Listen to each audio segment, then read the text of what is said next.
Hi friends, please subscribe to Amravati Media and press the bell icon for more latest updates. ఈసారి కూడా sorry అనిపించిన మోడీ కేంద్రంలో బలమైన నాయకుడిగా ఉంటూ గత 11 ఏళ్లుగా ఒంటి చేతితో భారత్ లాంటి సువిశాల దేశాన్ని ఏలుతున్న నరేంద్ర మోడీ ఏ రాష్ట్రానికి వెళ్ళినా వరాల జల్లులు కురిపిస్తారు. మరి ముఖ్యంగా సొంత పార్టీ అధికారంలో ఉన్న చోట అయితే ఆయన చేతికి ఎముక లేనట్లుగా వ్యవహరిస్తారు. అటువంటి మోడీకి ఏపీకి వస్తే ఏమి ఇచ్చారన్న ప్రశ్న సహజంగానే ఉత్పన్నమవుతుంది.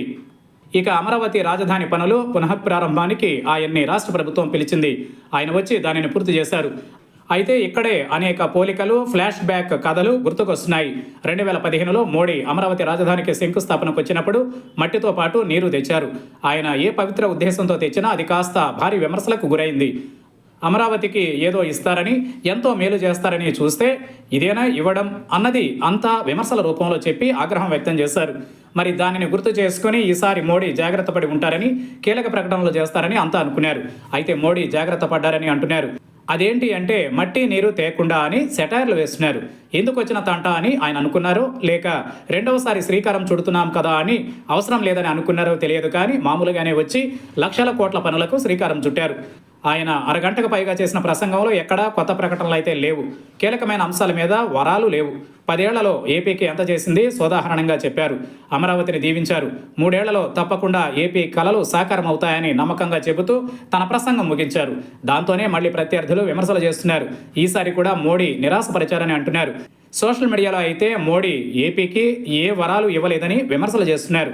అయితే మోడీ ఏం చేసినా లేక ఏమి ఇచ్చినా కూడా అది బహిరంగ సభలలో చెప్పరని, పాలసీ ప్రకారం కేంద్ర ప్రభుత్వం కేబినెట్ మీటింగ్స్ పెట్టి వాటిని ప్రకటిస్తుందని గుర్తు చేస్తున్నారు.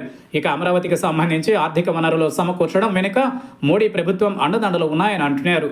అదేవిధంగా కేంద్రం భుజం కలిపి ఏపీ అభివృద్ధి కోసం పనిచేస్తుందని మోడీ హామీ ఇచ్చారు కదా అని ఆ పార్టీ వారు అంటున్నారు. ఇక మోడీ నోటి నుంచి అమరావతి రాజధాని అన్న మాటనైతే భూములు ఇచ్చిన రైతులు వినగలిగారు.